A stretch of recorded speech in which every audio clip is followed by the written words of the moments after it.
This episode is brought to you by my new book, Gaia Solace Volume 1, a graphic novel of epic proportions now available on Amazon Kindle.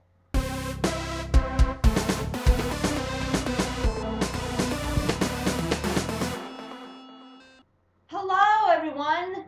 Welcome back to another episode of TidBits, and it's been a while.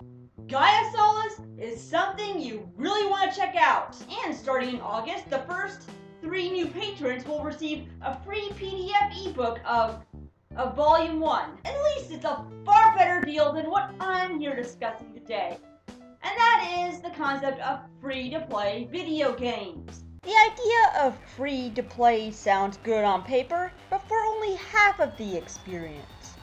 Usually they come from free demos, browser games, such as the kind you would see on Newgrounds, or the mobile market as the Lite Edition. This sounds very appealing to the gamer who's on a heavily restricted budget and can't pay the cost for a game at the moment, but let's face it, the price of video games has been increasing over the years. This does not just include extras such as DLC and season passes. Yes, I will get to this pretty soon in a future episode. But for the full game on either the disc or digital stores. It's not just inflation that's playing a role, but the time and cost it actually takes for a game's development cycle nowadays. The major difference was seen in the mid to late 90s when optical disc became a popular media storage device as a cheaper alternative to game cartridges by being far more durable and can store more data.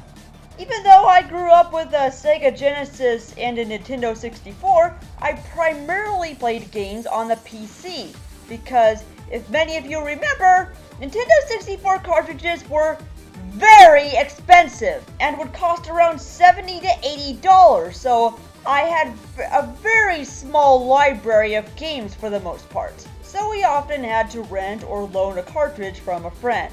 Contrast that with computer games, which actually used to cost around $40 at the time.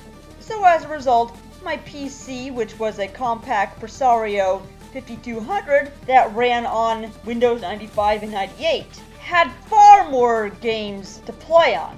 I mean, it was far cheaper and the machine was a pretty damn powerful beast at the time. However, as PCs and consoles became more advanced, the price of the machines increased along with its games. Which brings us back to incomplete free-to-play games. Games in this category often flood the market on Steam with its broken greenlight system, or the mobile market with in-game microtransactions. Now that's not to say that there aren't good ones out there. However, they are constantly shadowed by the really bad ones. One such examples are games that are not really games, and those games that are merely clones of already existing games such as Candy Crush Saga, which is obviously Bejeweled, as you can tell by looking at it. I mean, come on people! How has this gotten so big? It's the exact fucking game! And the most despicable of which are the freemium games, the latter of which is notorious for ripping off customers by limiting their playtime in order to manipulate them into spending more money to continue playing for rewards and progress. If any of you who watch Jim Sterling's videos, you know I'm talking about the free-to-wait kind of games. The ones that model themselves after social network games like Farmville, those that use real-world timers to complete objectives or to regenerate energy. Unless you spend virtual currency that's difficult to earn in the game, or you can spend them with real-world cash. Play for a few minutes, or as long as you want. This lucrative cash delivery system has been adopted by major publishers like EA. For example, with Dungeon Keeper Mobile, it could take an hour to a day to dig out a single block, unless you are willing to spend what are called gems to speed things up or to bypass the time.